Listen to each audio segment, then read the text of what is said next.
20 minutes from the international airport, the ground is glowing. On a peninsula that stayed silent for roughly 800 years, the earth has opened again, and rivers of orange rock are quietly building brand new land.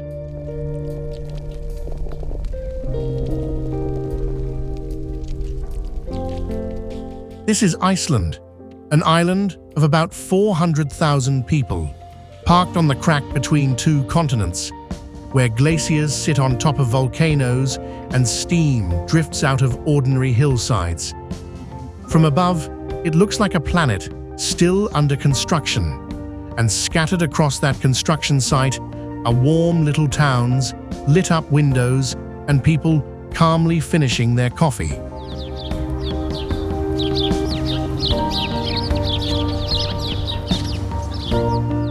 Here is the strange part.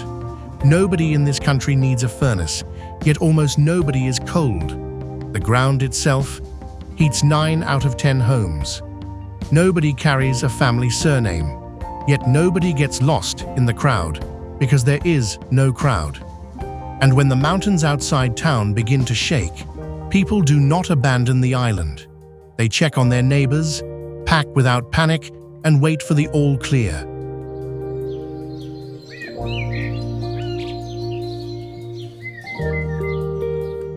Today we cross Iceland from the erupting peninsula in the southwest to the loneliest lighthouse in the North Atlantic, chasing one question. How do you build one of the calmest societies on Earth on top of its most restless piece of ground? Stay with us to the end, because the answer is not the technology, it is the people.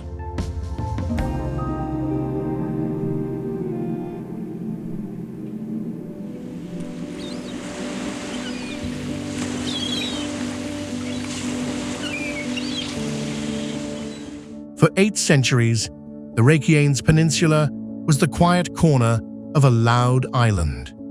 Towns grew along its black coast. An airport was built on it. A famous spa filled its lava fields with steam. All of it rested on one assumption, that the fire underneath had finished its work.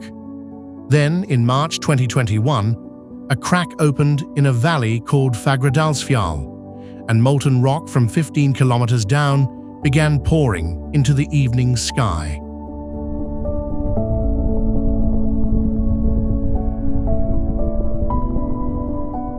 What followed was stranger than an explosion. The eruption did not fade after a week. It flowed for half a year, patient and steady, stacking fresh rock across the valleys. Icelanders did what perhaps only Icelanders would do. They packed sandwiches, hiked across the older lava fields, and stood in long, quiet rows to watch their island grow. New land, black and glassy, formed where there had been nothing when the year began.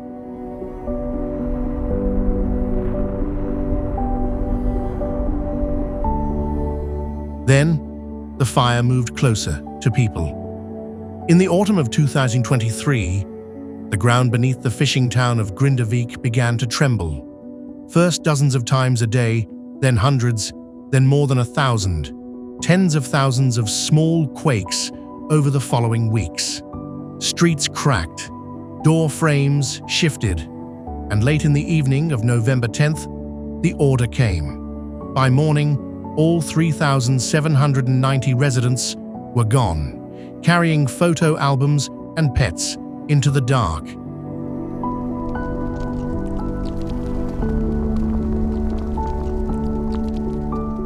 On December 18th, the earth finally opened north of town, a curtain of fire roughly 4 kilometers long. Since that night, this stretch of coast has erupted again and again, well into the following years. Lava has reached the edge of town and swallowed houses. The famous Blue Lagoon has closed and reopened more times than its staff can comfortably count. Grindavik itself stands mostly empty, a town waiting for its own ground to decide.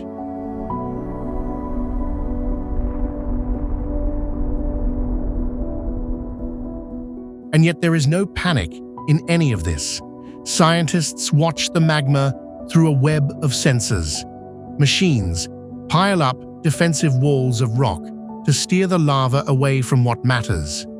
Some experts believe this cycle could continue for decades, and Iceland has simply adjusted its plans around that possibility. To understand where that steadiness comes from, drive 40 minutes northeast to a capital city that made peace with the underworld long ago.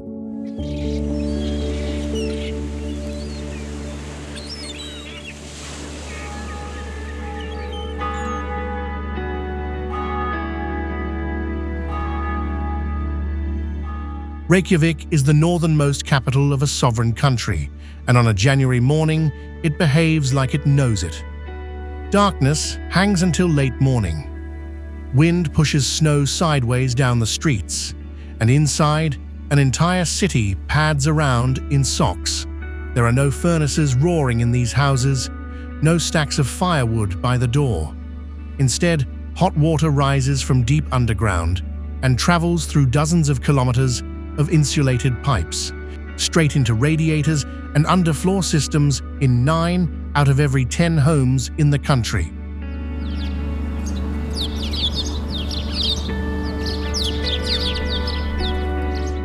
The volcano that threatens Iceland is the same force that keeps it warm, and the city has stopped noticing the irony. In parts of downtown, warm water even runs beneath pavements and parking spots, quietly melting the snow off them. Visitors sometimes stare at the clear, steaming sidewalks in midwinter and ask where all the ice went. The answer is under their feet, on its way back to the sea.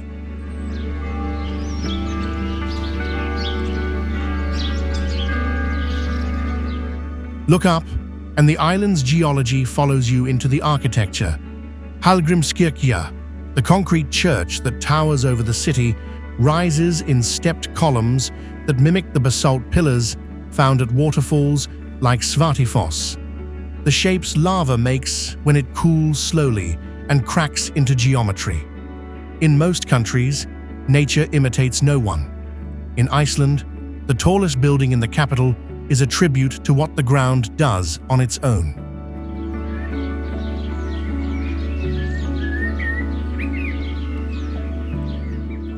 The streets below tell you even more.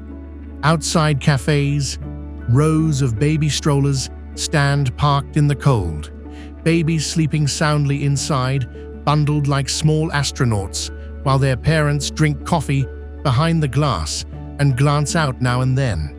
Small children walk themselves to school through the winter darkness, headlamps bobbing along the pavements. It is not carelessness. It is a society so small and so tightly woven that strangers barely exist.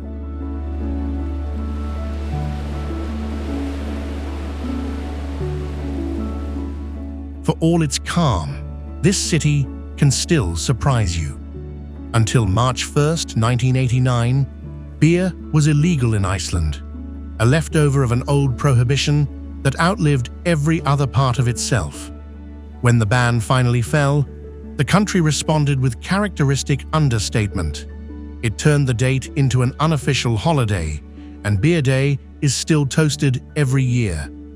A nation that waited 70 years for a lager clearly knows something about patience. And patience, it turns out, starts with how they name each other.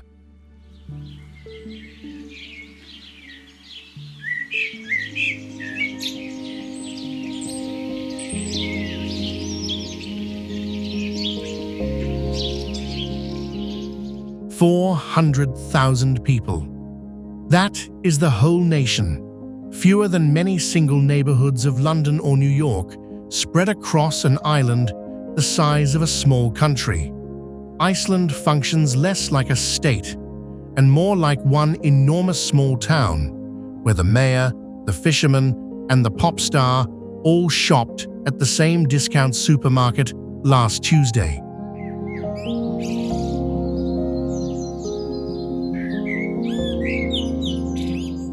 It shows in the names. Icelanders do not carry family surnames passed down the generations. A child takes the father's or mother's first name, adds son or daughter, son or daughter, and that is that. The result is a country where everyone, from school teachers to the president, is addressed simply by their first name. Even the national phone book, famously, is organized by first names. Formality has nowhere to hide here, so it mostly gave up.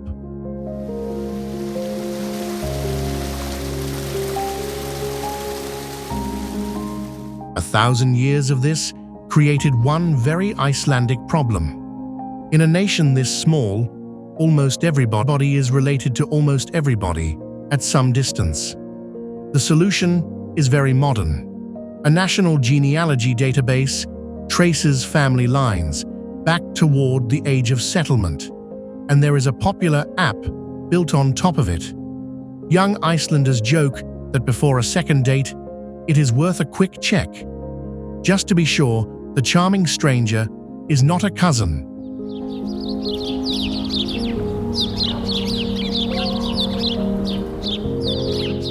The intimacy extends to the postal service. In the countryside, an envelope can still reach its owner without a proper address.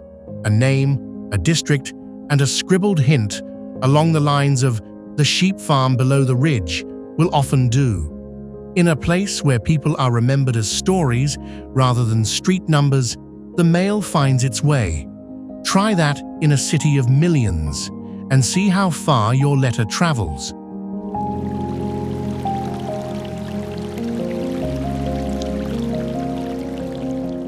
There is one joke every visitor eventually hears. This green, mossy island is called Iceland, while its neighbor, a sheet of ice 3 kilometers thick, is called Greenland. As the old story goes, the names worked as medieval marketing. One to keep raiders away from a good island, one to lure settlers toward a frozen one. Whatever the truth, the swap stuck.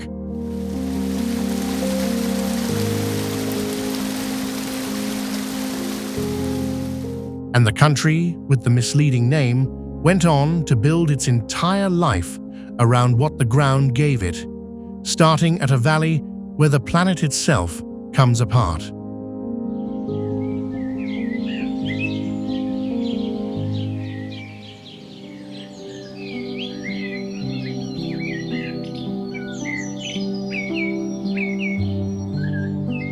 An hour from the capital lies a green valley where you can put one hand on North America and walk in a few minutes toward Europe. This is Thingvellir, where the two tectonic plates that carry the continents pull away from each other by roughly 2 centimeters every year. The rift is not a diagram in a textbook here. It is a canyon you stroll through. Walls of dark rock on either side. The planets seem open to the sky.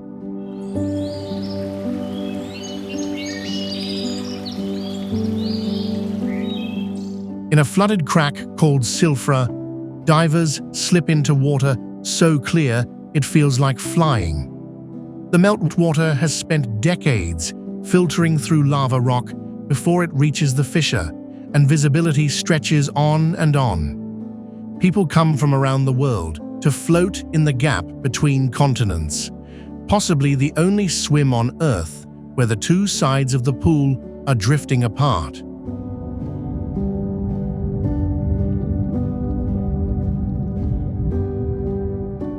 The same valley holds Iceland's other foundation. In the year 930, chieftains from across the island began meeting here in the open air beside the rift to argue laws and settle disputes. That assembly, the Alþingi, still exists, one of the oldest functioning parliaments in the world. It is hard to find a better summary of this country, a democracy older than most nations, founded on a crack in the planet.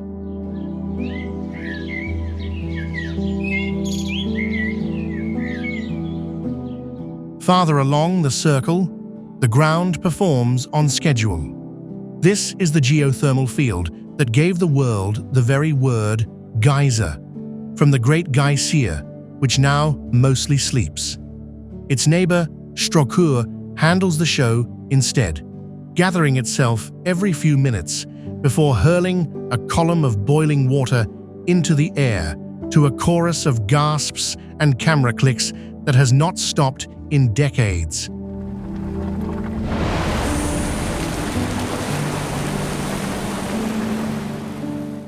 The finale is Gullfoss, the golden waterfall, where a whole river folds twice and vanishes into a canyon in a permanent cloud of mist. In the early 1900s, foreign investors planned to dam it for electricity. A farmer's daughter named Sigridur Thomasdottir refused to accept that. She trekked the 120 kilometers to Reykjavik again and again to fight the project and, as the story is often told, swore she would throw herself into the falls if the dam was built. The dam never came.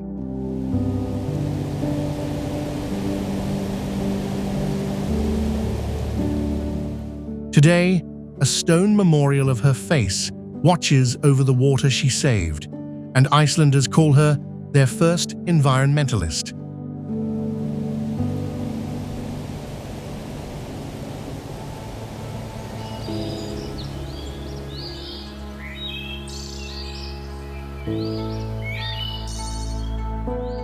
Every Icelandic town, no matter how small, keeps the same institution: a public pool with a row of steaming hot tubs outside, open year-round, in any weather. Locals call them heitia-potta, hot pots. For a few coins, neighbors sink to their shoulders in earth-heated water while snow lands in their hair and talk. Politics, fishing, gossip, grief. Ask where a town's real decisions get discussed, and many Icelanders will nod toward the steam.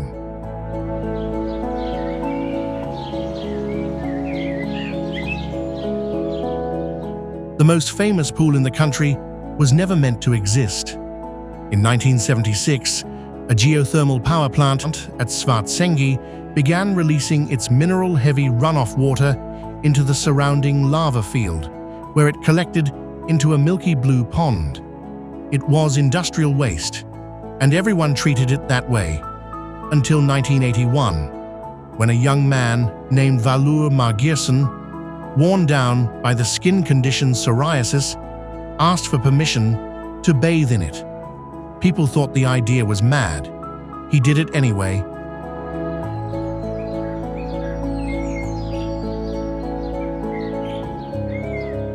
His skin improved. Word crept out, more bathers followed, and the man who swam in a power plant's discharge ended up naming the pond himself, the Blue Lagoon. A proper bathing facility opened in 1987, and the accident grew into one of the most visited spas on the planet. More than 1 million guests come in a typical year, floating in water that fully renews itself roughly every 2 days, in sight of the same power plant that makes it.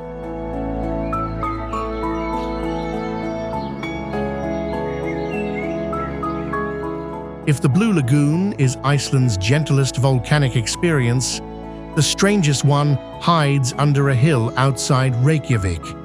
Thingvellir is a volcano that has slept for about 4,000 years, and when it finished erupting, its magma did something almost unheard of. Instead of hardening in place, it drained away into the deep, leaving the chamber empty. A cathedral of a cavity, vast enough to hold the Statue of Liberty, painted in burned reds and yellows by the minerals in its walls.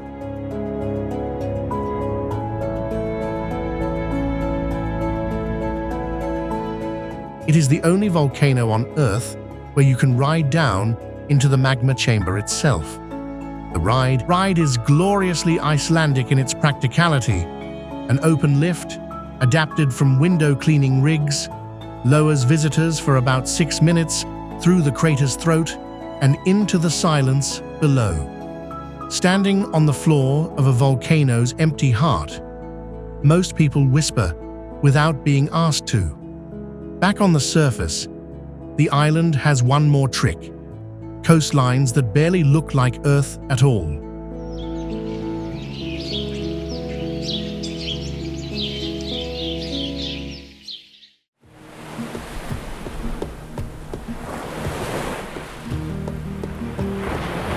South of the Ring Road, the island turns surreal.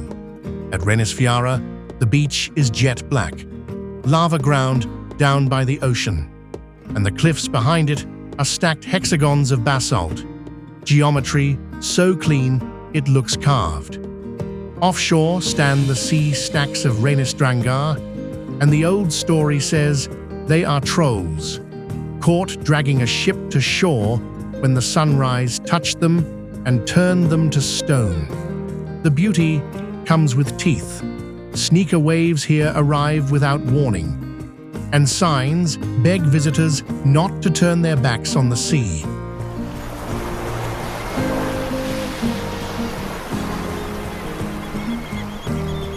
Farther east, a lagoon exists that your great-grandparents could not have visited because it was not there.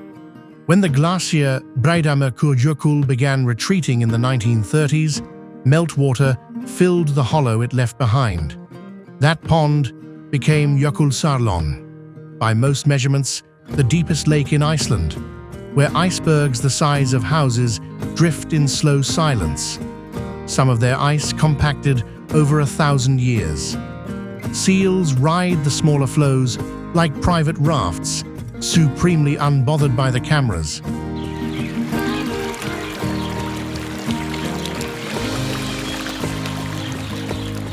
Across the road, the tide carries the icebergs out to sea, polishes them, and throws the fragments back onto the black sand. Chunks of crystal-clear ice glitter along the shoreline like scattered jewels. For years, tourists drove right past this beach until local guides rebranded it as Diamond Beach, half as an experiment. The experiment worked instantly. The lesson is very Icelandic. The land does the work, and the humans just handle the branding.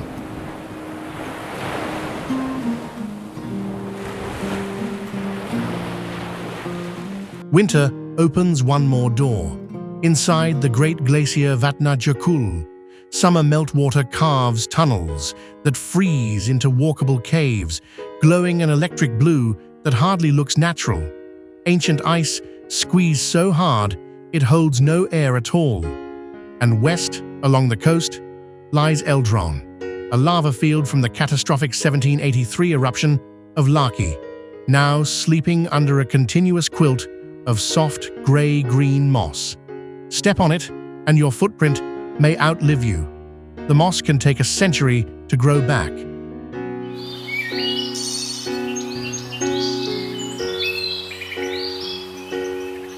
There is one more layer to this landscape, and it is invisible. Ask Icelanders about the Huldufolk, the hidden people, the elves said to live inside certain rocks, and you will rarely get a firm yes or a firm no. What you will find are roads that bend, just slightly, around particular boulders, and tiny wooden elf houses standing in gardens. Surveys are often quoted saying many Icelanders will not rule the hidden people out. On an island where the ground itself so obviously has moods, refusing to offend it seems less like superstition and more like manners.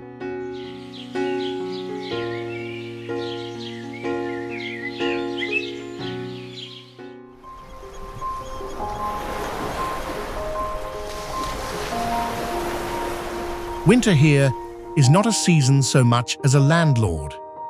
By late December, much of the island sees only a few pale hours of daylight, and in the fjords of the northwest, geography makes it stricter still. Ísafjörður sits in a bowl of mountains so steep that for weeks in midwinter, direct sunlight simply cannot reach the town. The sun exists, the mountains just keep it.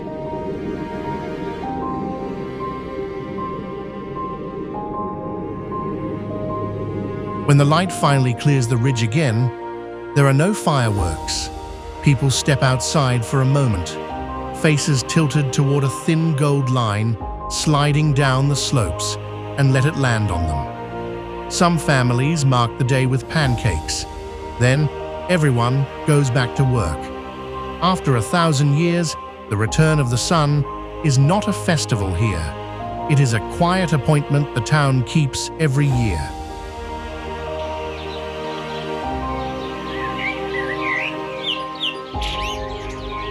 The language has grown around this life. Icelandic keeps a word, gluggavedur, window weather, for a day that looks glorious through the glass and cuts to the bone the moment you open the door. It is a small word that contains an entire national strategy. Admire the storm, respect the storm, and stay on the warm side of it with your coffee.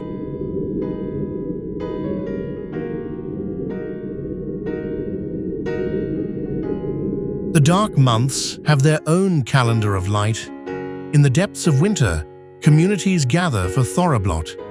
Long tables, old songs, and the traditional foods of the survival years served with equal parts pride and laughter.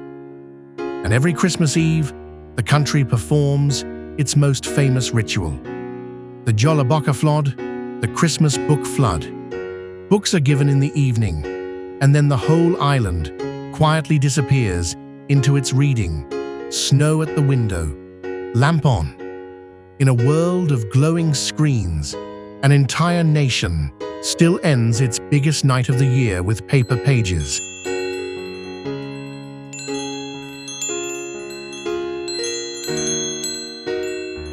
And on clear nights, the sky pays the winter back. Away from the streetlights, green curtains of aurora ripple over the mountains, folding and unfolding for hours. Icelanders will tell you honestly that they still stop the car for a good one. Some debts the darkness repays in full, and the long winter also explains what ends up on the table.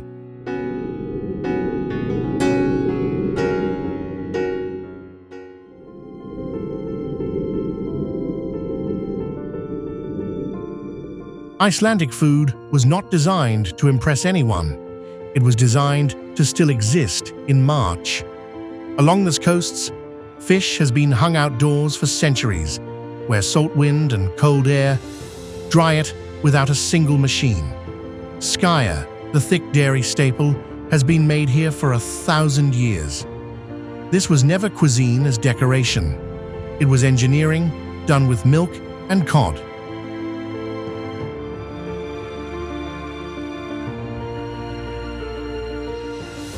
The island even lends a hand with the baking.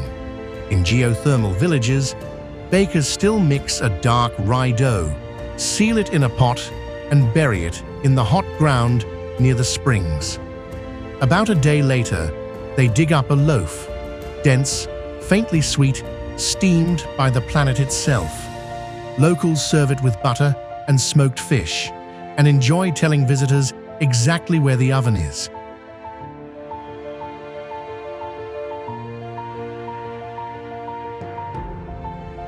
The old make-everything-count instinct now runs a modern industry.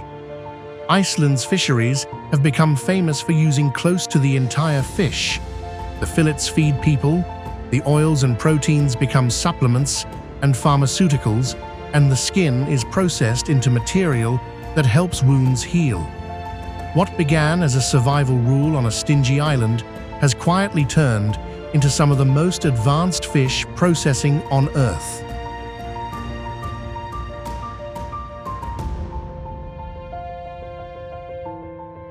Honesty requires one warning. None of this comes cheap. Iceland imports much of what it consumes across 1,000 kilometers of ocean. And the prices show it.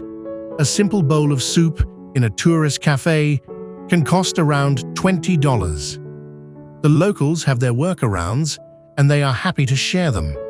Skip the famous spa once in a while. The town pool next door costs a few dollars, and the conversation in the hot tub is better anyway.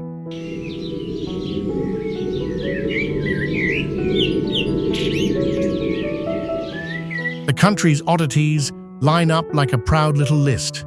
No standing army, no mosquitoes, famously, not one. No forests to speak of, which produced the island's favorite joke. If you ever get lost in an Icelandic forest, just stand up. A nation this relaxed about what it lacks clearly trusts what it has.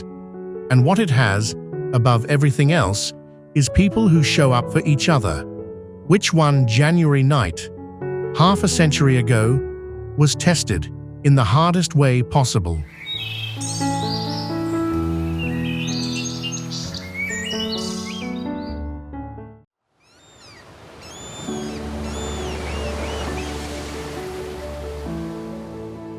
On the night of January 23, 1973, the island of Reykjanes went to bed as a fishing town of 5,300 people.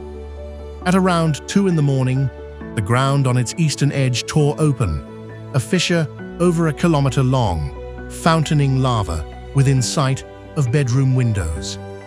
There had been no warning worth the name. The volcano would later be given a new name of its own, Eldfell, the Fire Mountain.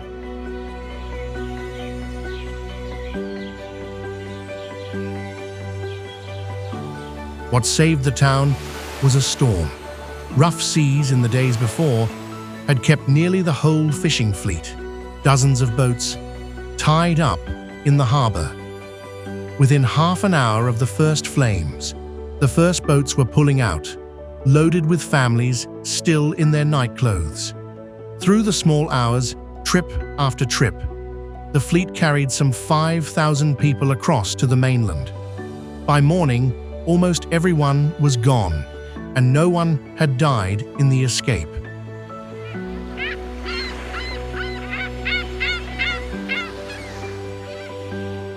A few hundred stayed behind to fight for the town itself. As ash buried the streets and roughly 400 homes vanished under the black, the defenders tried something that sounded absurd. They aimed pumps at the advancing lava and sprayed it with seawater, day and night, freezing its edge to steer it away from the harbor. Slowly, unbelievably, it worked. The port that fed the town survived. Most of the islanders came back, dug out what could be dug out, and kept fishing.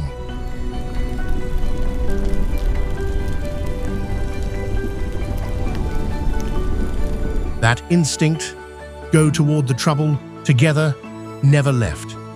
Today, Iceland runs one of the most remarkable emergency services anywhere, IceSAR, a network of more than 3,000 search and rescue volunteers, funded by donations, paid nothing.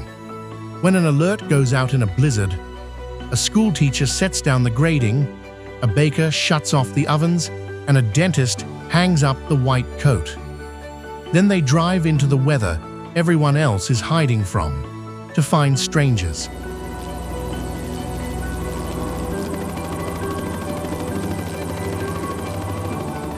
Ask them why, and the answer is usually some version of the same quiet logic. On an island like this, the person buried in snow tonight could be anyone. Next winter, it could be you or your child, and someone will come because someone always has. The storm outside is the same storm it has been for 1,000 years. What changed is that nobody faces it alone.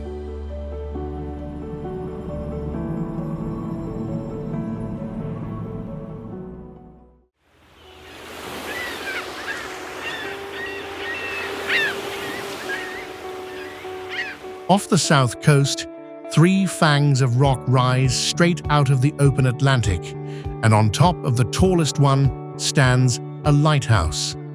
It is called Thridrangar, and it was built in 1939, before helicopters, by workers who sailed out, climbed the bare rock face, and hauled every stone and beam up by rope. Even in photographs, it looks impossible. A tiny house of light, balanced on a pillar in the middle of the sea.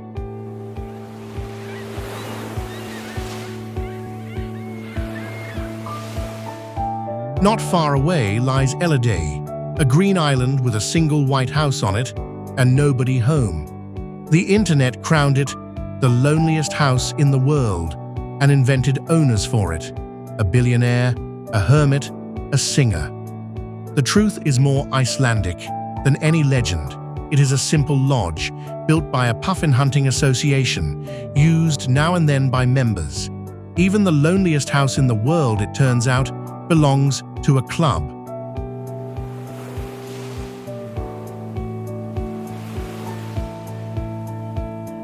That is the island's quiet trick, and by now you have seen it everywhere.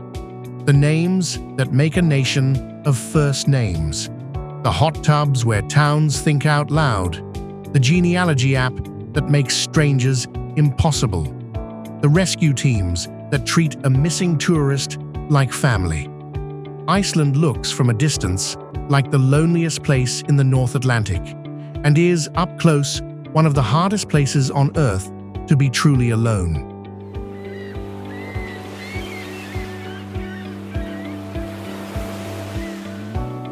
Some things here refuse to change, on purpose. The Icelandic horse has been kept pure for 1,000 years by one uncompromising rule: any horse that leaves the island may never return. The language has been guarded the same way, so carefully that schoolchildren can still read the medieval sagas in the original. And through every eruption and every winter runs the phrase, "This country leans on Theta Redast. It will work out," said not as blind optimism, but as a 1,000-year track record.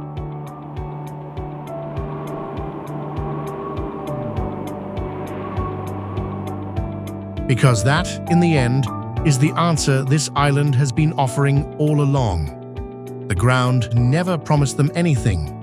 It burns, it shakes, it buries towns, and it also heats every home and bakes the bread. The people stopped waiting for the island to be kind and built their kindness into each other instead. They do not trust the ground to be safe. They trust each other. And on the angriest piece of the planet, that has been enough for more than 1,000 years and counting.